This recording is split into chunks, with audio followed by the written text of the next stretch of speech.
First and foremost, what a pleasure to be here. You guys have given so much love, just the amount of time from the alumni to the students, to the staff, and to the prospective students. Hi. Here. So I have the honor to be able to moderate with these great leaders, and I'm going to just try to jump into it. Before I jump into it, I'm just going to give you objectives. So my goal of this panel is to talk about some topics, get to know these leaders in a leadership capacity, what they've gone through, and maybe have some fun. Not maybe. We're going to have some fun? Yes. Yes. By the way, don't let them fool you. They're really a lot of fun back there. I'm going to have to top them. So let me go really quickly through the bios. So Beth Zachary, senior health care executive, has 40 years of experience in healthcare, including roles as president and CEO of Adventist Health, as well as White Memorial Medical Center. While she believes the successful hospitals of the future will be affiliated with the system, her work has always been driven by on-the-ground belief that high-performing organizations must be patients and communities at the center of the universe. Respect physicians and employees, giving them a voice in workplace decisions, and be governed by engaged and knowledgeable boards who understand and care for the community. And her favorite food is pasta bolognese. Why is that relevant? Because we're going to be fun. Next, Walt Johnson, head of the World Health Organization Emergency and Essential Surgical Care Program. He's based in Switzerland, and he's here. Pretty remarkable. I'm based in West Hollywood, and I'm here. No. Two clap, you got it. You know how hard the drive is. Jeez. Fight me. So Walt, his primary task is the implementation of the World Health Assembly resolution on strengthening emergency and essential surgical care as a component of universal health coverage to increase equitable access to safe, timely, and affordable services to all underserved populations worldwide. And his favorite food is, he doesn't have a favorite food. Everything. I thought you said sushi. See, put him on blast. And then he tells me he doesn't have one. But in his defense, he said he likes everything. Everything. Sadly. Last but not least, Richard Yochum, CEO at Pomona Valley Hospital and Medical Center. He's been employed by them since 1978. So just right I can't get a job anywhere else. Tell that story. He served his current capacity as president and CEO since 1993. He also serves as the president of PVHMS Foundation, a fundraising entity that plays an integral part in providing the community with national recognized high-quality medical service. He's an active member of the community, and including California Health Insurance Company, Inter Valley Health Plan, and received awards for his contributions to healthcare, including the Inland Valley News 2016 Excellence in Hospital Administration Award. And I feel bad now because... Yeah, don't say it. Really? Go ahead. Okay. So he told me in confidence his favorite food, and then he told me I'm not supposed to say it because he didn't want someone to say it, right? Okay, it's tacos. It's tacos. Sorry. Look at this body, you can tell what it is. Well, let's get into it. Beth, I'm going to start with you, and we're going to try to keep this conversational for all of us. And, as you can tell, you've got some great experience from world, local, from all over, so hopefully you'll get a lot of different perspectives. So what do you find is most important when working with communities while you're trying to increase access to medical care? I would start off with first a deeply held belief, which you've already mentioned, and then, how I believe you go about that. First of all, over almost 40 years, I have developed a very strongly held belief that what is most important in healthcare happens in the local community. This is a very controversial belief today as we see huge consolidation of hospitals, medical groups, et cetera, across the country into national, state, regional systems. I do believe that hospitals who are members of systems will benefit from access to capital, more sophisticated systems, market leverage, et cetera. But none of that will matter if you don't understand your community, and each community has a different disease profile, ethnic profile, payer profile, set of cultural approaches to how they receive healthcare. And if you don't understand that, all that capital, all that intelligence and those great systems won't matter. And so I believe that understanding your community, so can you get transportation? What language do you speak? All those what's your payer? Are you Medi-Cal or are you commercial? Those things matter when you're developing a primary care system. And I would also say you need to partner with your communities, the other organizations who have operated in your communities for a long time. We cannot do everything ourselves.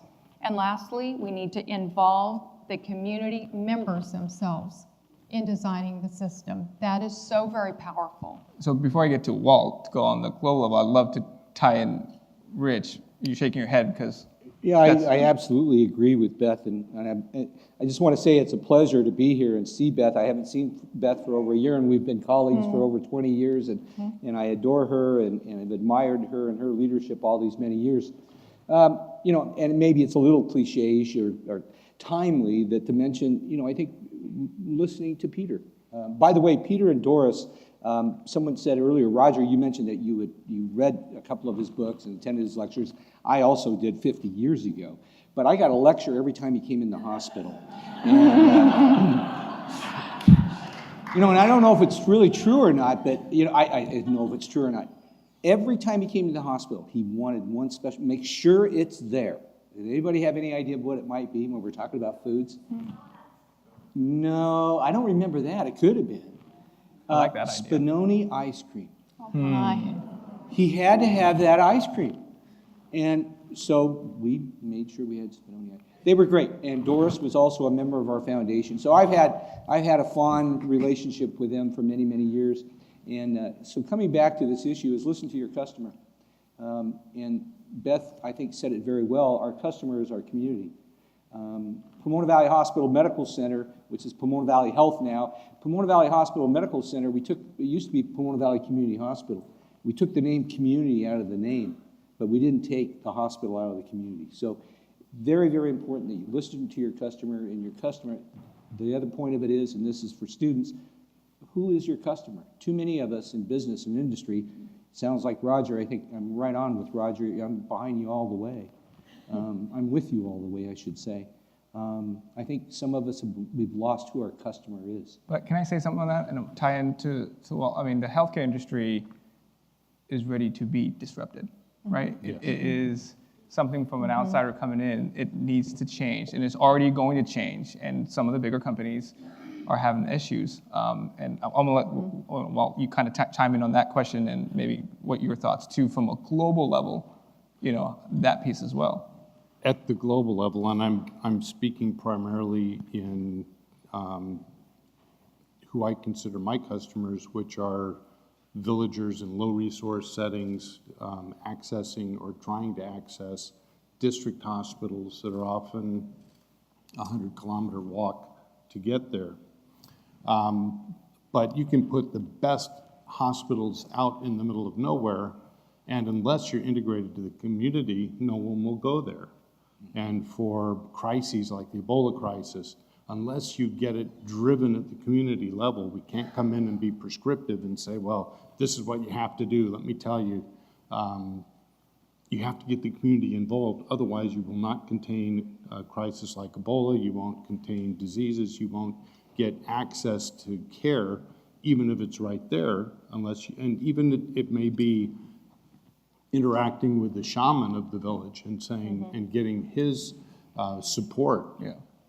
You may need to do that. Midwives, community health workers, all those players are incredibly important to get access to medical care.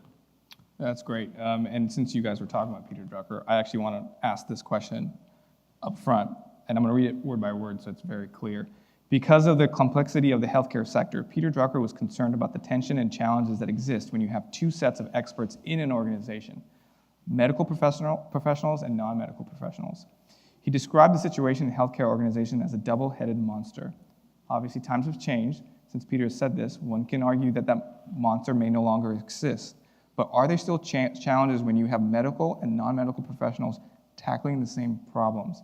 And how do you overcome the differences between the two sides in order to create solutions that everyone can agree upon. And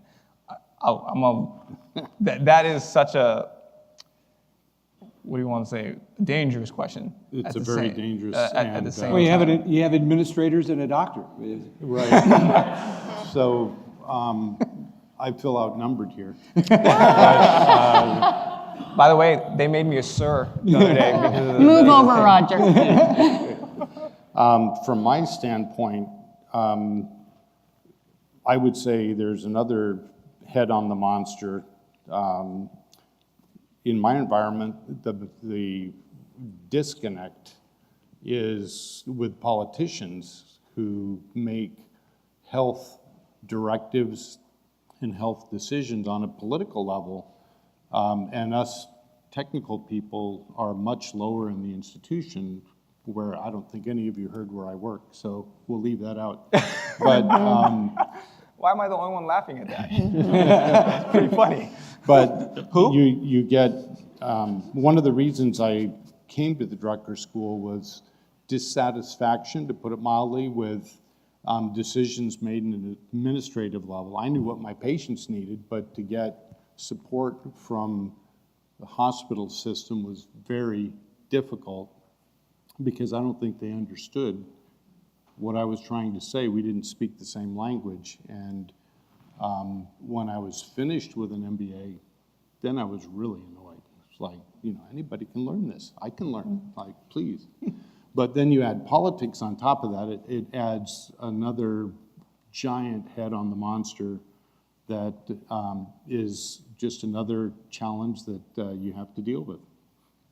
I think, if I may, I think what Roger was communicating relative to the policymakers and dealing with them, I absolutely agree with Walt. The policymakers are removed, and particularly you must experience it even more so in the countries that you work with. But this, what Peter's talking about, I think has changed a lot. I think we're much more systems oriented. The doctor is the independent thinker. Although they continue to be the captain of the ship, they're a team. And so the exchange of information between the sides, the administrative side, if you will, and the care side, I think the knowledge exchange has changed, and the culture has changed over the last, in my 50 years of doing this. So I don't, it's still there. Every so often when I'm in a meeting, some of you know, I won't mention the doctor's name, he will call me Dr. Oh, so that's your opinion, Dr. Yochum, and he puts that, that inflection on doctor, so that I'm impinging into his turf. So. I personally believe that as we see the payment for health care integrating clinical outcomes, so today, Medicare gives you, either keeps money or gives you more money, a hospital, based on your clinical outcomes. And as we see that happening, I really believe, and I'm hopeful, that we'll see more physician CEOs, nurse CEOs, because that can't be an afterthought. I would also say, if any of you are interested in hospital administration or healthcare administration, I believe that some of the most rewarding work can be when you are able to create an infrastructure, a decision-making structure that incorporates physicians at the board, at the executive table, and throughout the hospital. And you really are listening to each other, because administrators bring some really important things to the party, and so do the physicians. And when you can make that hum, it's fabulous. Mm-hmm. And just to tie in those who are not healthcare in the healthcare industry, this topic is so important because it will be more and more relevant in the future for everyone globally. And that's why I think what you guys are saying is relatable to everyone in this room, because I think everyone needs to be educated to that degree. And for me, when you guys were talking about physicians, and this question pops up as, what's your considerations when you think about giving automation? How's automation going to affect the healthcare industry? How do you all see that perspective? And I'll go with you first, Rich. Well, until I listened to Roger this morning. Oh, Roger, you're getting a plug. I know. No. Did he sign your book yet? I don't.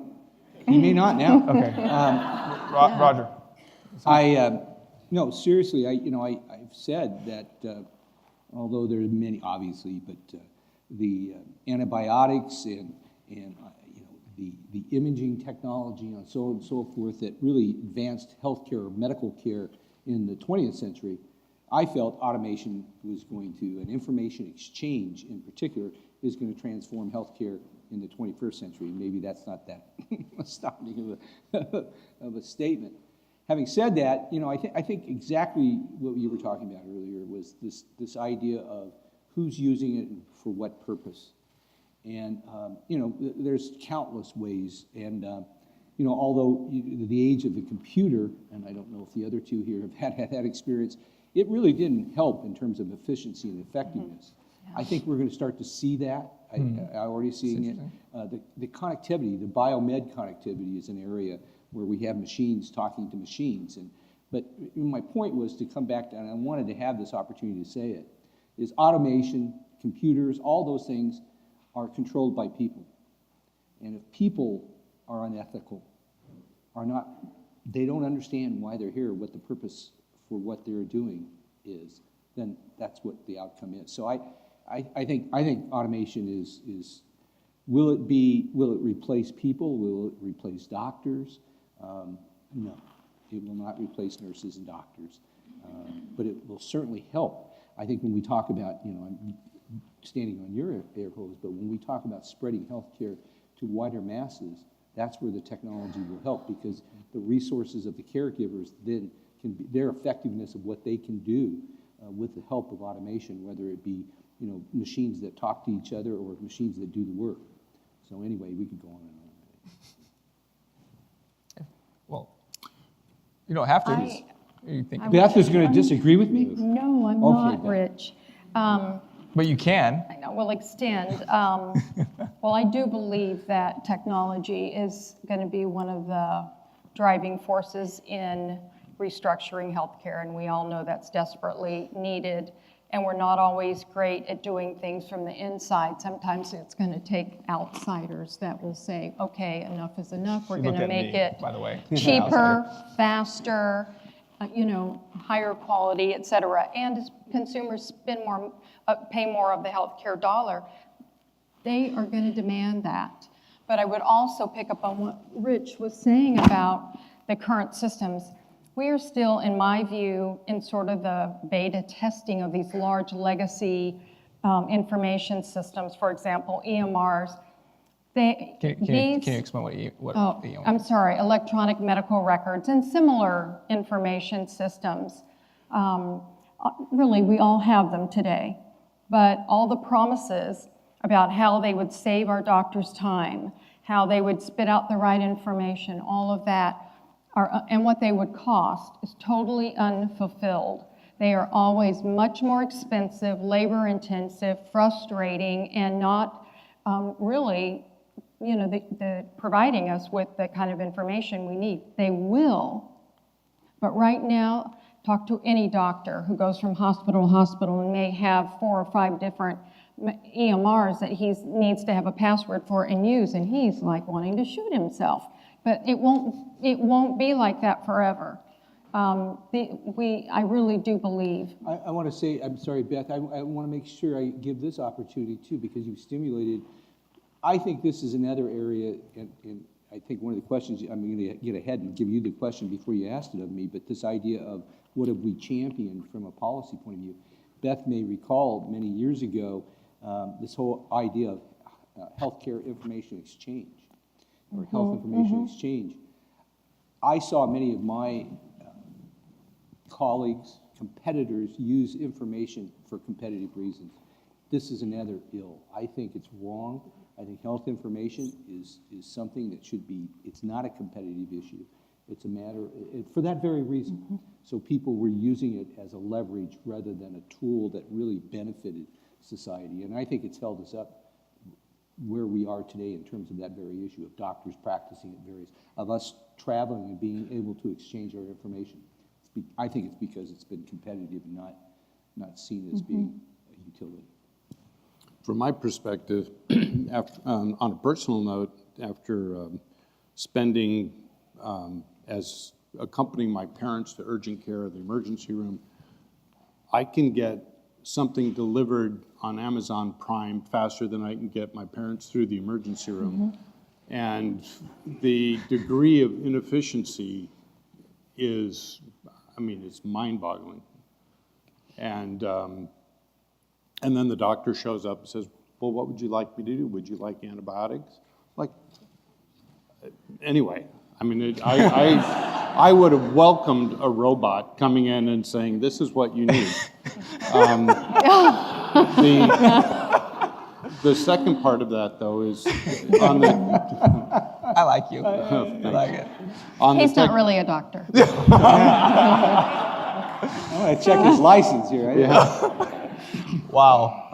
On the technology side, though, it's really revamped how we do healthcare in remote settings.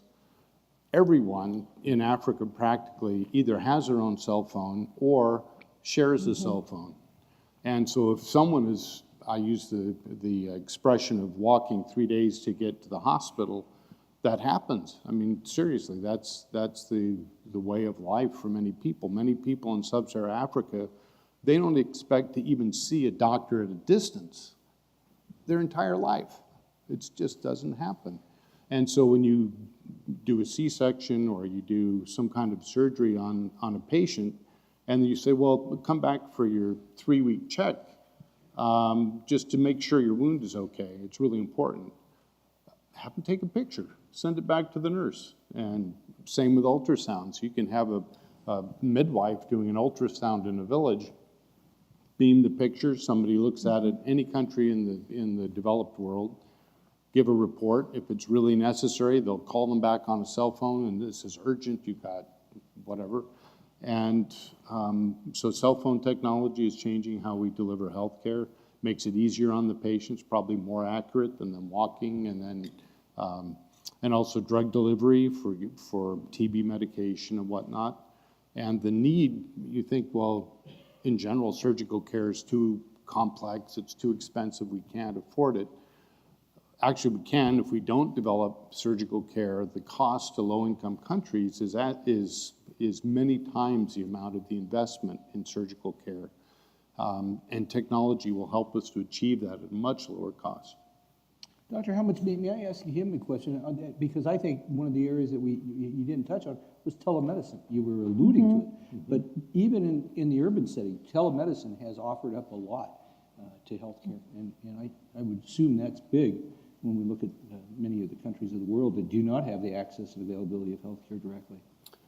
Well, of course, you have to have technology, I guess. you have to have the technology, and the technology is often not a public good.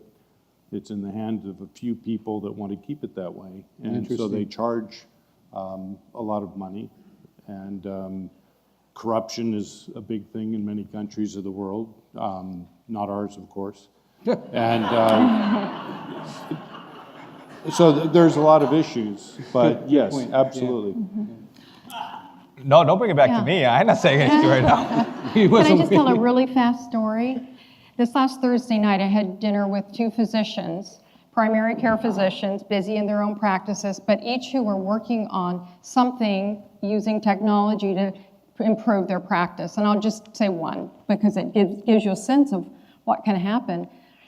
Hospitals and doctors watch very closely their readmission rates for seniors, Medicare patients. So you don't want to send a patient home without the right medications, et cetera, because they'll pop in 7 days, like back into the emergency department, and that's not the best way or place to take care of them. So anyway, this particular doctor, family medicine physician, was working to create a program where he sends each of his Medicare patients home with an iPad. He uses telemedicine and an EMR, simple EMR program. You know, the day they get home, you've got everything, yep. Check in with them in the morning, the next day. They also can call him if they become afraid that, you know, they've got a condition they need to run to the emergency on, and then he can help them, direct them. So, I mean, these things like using a cell phone in Ethiopia, I mean, these things, you know, the users will start to develop very practical solutions. No, and I think any industry actually can relate to what you guys just said about technology and cell phones and how that can change any consumer behavior. going forward. So I want to ask, you guys talked about struggles and challenges, but now I feel like I have to ask you, we want to get to know you a little bit better.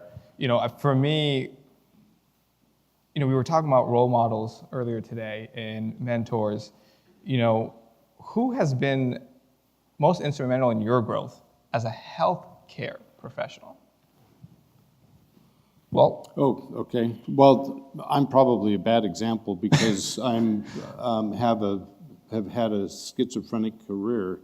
but that's not personalities, if bad, you will. right? That this means a lot No, more it's- experiences between what you can gain to where you are today, But right? each one of those, like my background's neurosurgery, so the person that trained me had a profound impact on me personally, professionally, technically, and still does. I still keep in touch with him very much. People in the MBA program, people in the public health. So in the MBA program, can you name like one or two things real quick, like that you felt? You alluded it earlier about how that made an impact when you were dealing with going back to an organization. Can you? Well, Peter Drucker, many of the faculty, I see Dr. Sathi here in revitalization. I very much appreciated that class. Someone mentioned Jeremy Hunter. I don't know if he's here. Mindfulness had a profound influence on me, and he's a good friend. And in public health, there's new people that are mentors, but fortunately, I've kept each mentor as a friend or mentor up to this day, and in each one of those sections, and they're important parts of my life. To the students in the room that are listening to that, hear what he said at the end. Very, very important. It was to stay in touch, keep the relationship not just going, but to be involved, to have a connection. It's not just about I know somebody, right? Exactly. Beth? I have to admit that I've never had a formal mentor, but I have worked for some very gifted leaders over the years, and I have just a strong belief that the people that you work for have huge influence over your professional growth and success. And Peter Drucker said, leaders come in all shapes and sizes, and that's been the case with my bosses. I've learned from their strengths and from their weaknesses. I would also say that some of my very best teachers have been my employees, my colleagues, my physicians. I think if your aperture for learning is wide open, healthcare's a great place to learn. There's so much to be learned.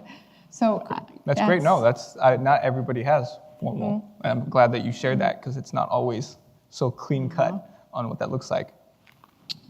I had, when I thinking of that question, Beth, you're probably going to know Bob Sloan.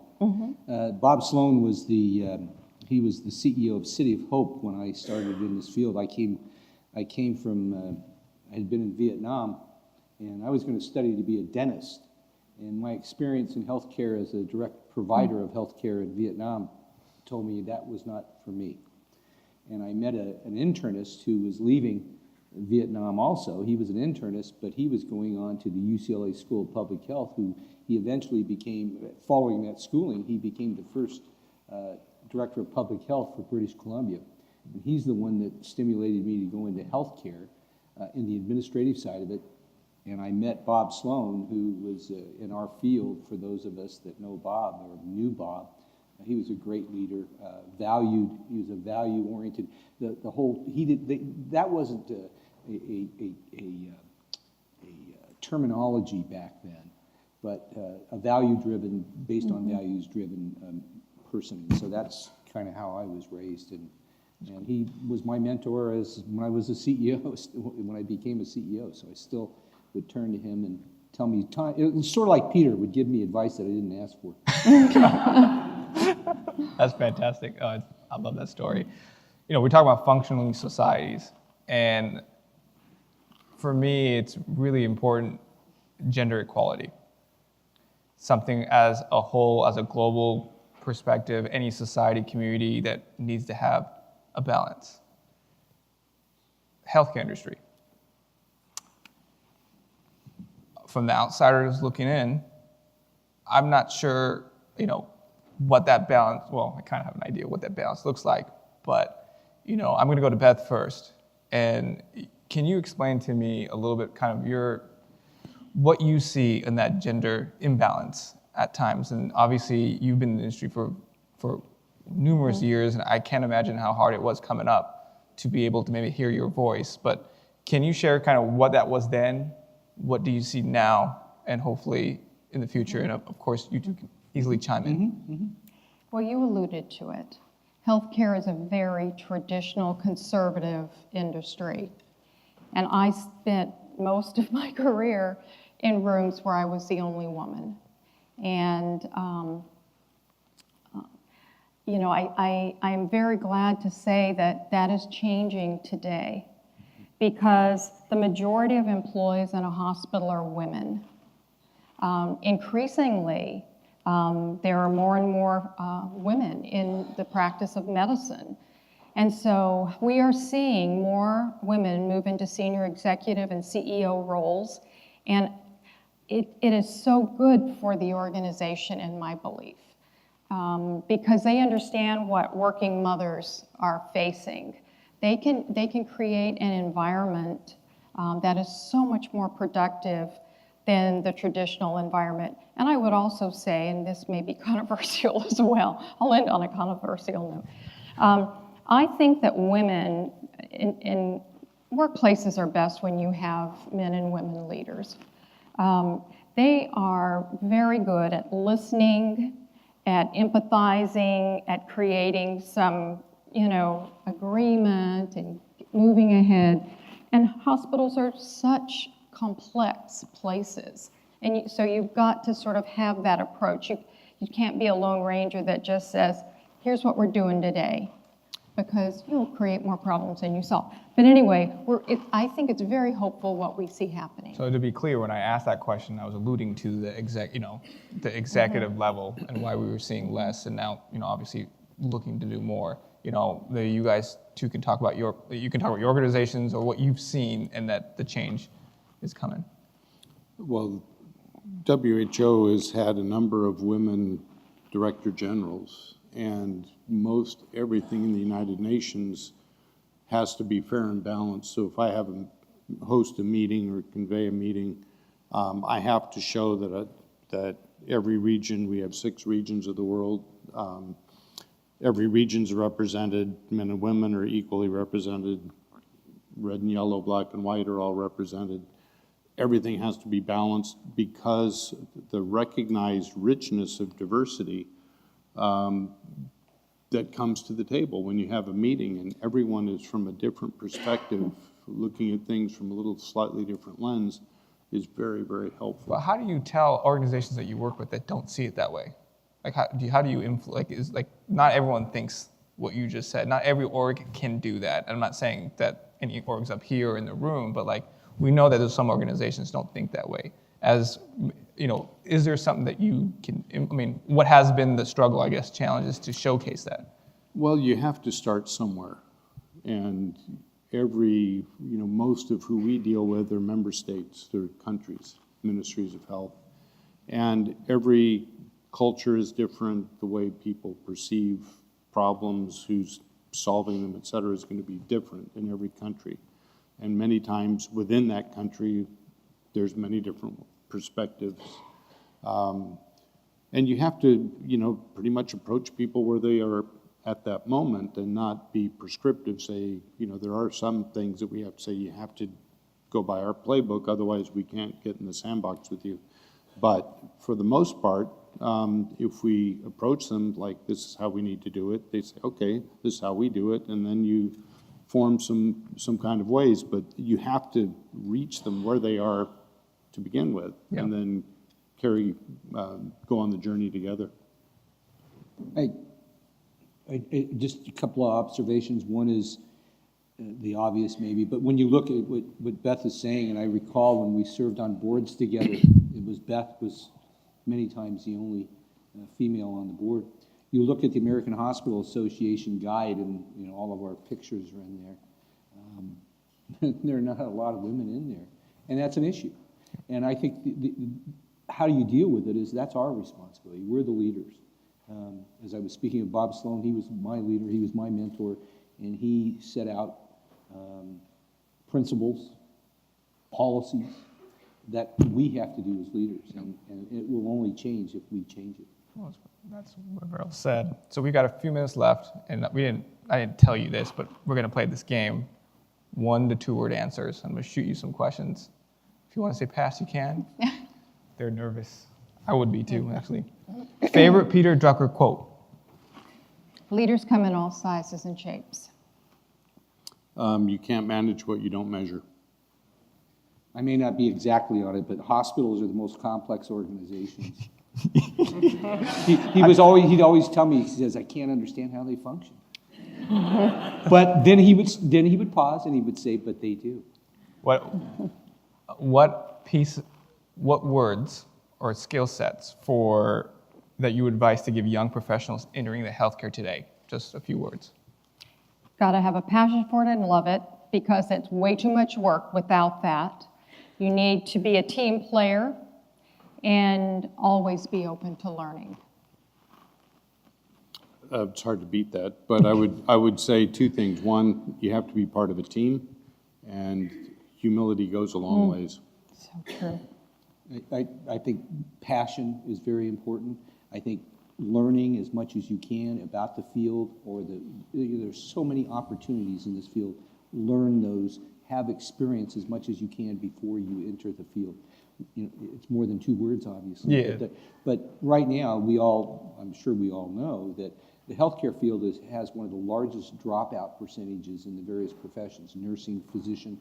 It's awful. It's just, that needs, and I think that's why young people, we need to give you, Beth and I and Walt need to give you opportunities to have experience in the healthcare field before you make that final decision. Lots of opportunities.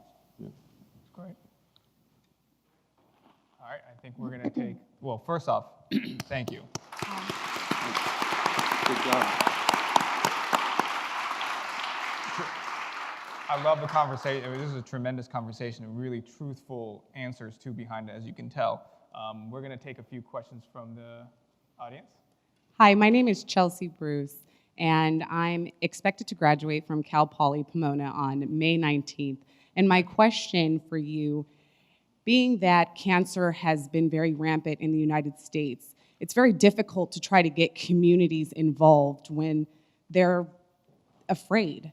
And fear has been something that we watch in film, we see in IT, and as a mother, I've seen firsthand how screen time has changed. But my question is, how are we going to combat these apprehensions of the African American community to feel safe to come into the office just to get an exam done? Walter, or I don't believe that will happen without the providers, whatever form that takes, really understanding the community and what it takes to gain the trust of the community. And that's done differently in different communities. At this hospital in East Los Angeles, Safety Net Hospital, where I served for so many years, we had to understand the fears of the community. We put promotorists into the community, which are women who live in the community, to communicate with the mothers who make the decisions for their family's care, whether that's about diabetes care, whether it's about coming in and getting screened, sending their husband in for prostate screening, whatever. It really took a personal relationship, particularly with the immigration issues. So trust and understanding is critical. If I can just comment briefly on that. The African American community here has many advantages that people in sub-Saharan Africa do not have. And as far as access, at least there are hospitals that you can access or attempt to access. You mentioned cancer, and the stark reality is the best information we have is that cancer rates will triple over the next 12 years. By 2030, last year, 10 million people worldwide died of cancer. By 2030, 30 million will die of cancer, and 3/4 of that will be in low and middle income countries. And if you're a poor person in a poor country, the only shot that you have of any overall survival is surgical excision of that tumor, if it's a solid tumor, not leukemia or lymphoma, et cetera. Chemotherapy is non-existent. Almost anyone in sub-Saharan Africa, unless you're in the political elite, can't afford it. Radiation, many countries in sub-Saharan Africa don't have even radiation equipment. So your only shot is surgical care, and 30 million a year, and we talk about diabetes. Well, that's not a surgical problem. Yes, it is, because I was just in Fiji, which somebody has to go there. I can go. The general surgeons in the main hospital on the main island, over 20% of their surgical time is spent just on lower extremity surgery in diabetics. And sure, you can argue, well, there's reasons for that. But it's a global issue, this access to care and screening and early detection and giving people the treatment for what they need. It's just becoming more and more acute. The only thing I can add is I've been doing some recent reading, and what I'm taken by when you're talking about those issues in those countries, part of the issue has to do with lifestyle and the issue of smoking and disparaging statistics of, in China, for example, where smoking is so prevalent and the amount of lung cancers. And so again, it's, healthcare is, I've been in the business of sick care. I don't mean to be crass, but that's what a hospital does, is treat sick people. And we're finally, coming out of that and thinking, what we have to do is have healthy communities. And healthy communities is not vaccinate. Excuse me. I don't want that to be, because I believe wholeheartedly that everybody should be vaccinated. But the other issue of a healthy community is lifestyle. Obviously, that's very, very important. So it doesn't really answer your question directly. I agree with Beth in terms of reaching out to the community and have people that understand the community they're reaching out to. I think we have another question, right? There we go. Hi, I'm Regina Wang. I'm the Associate Director of Strategic Partnerships here at CGU. My question is that part of what I do, I know that healthcare industry is a really huge industry here in this region. We have, in fact, more healthcare institutions than anywhere else in the nation. Yes, you heard me. Over here in this region, we have more healthcare institutions than anywhere else. And I want to ask you, where do you see is the hope or the possibility for these organizations to come together and to create positive impact?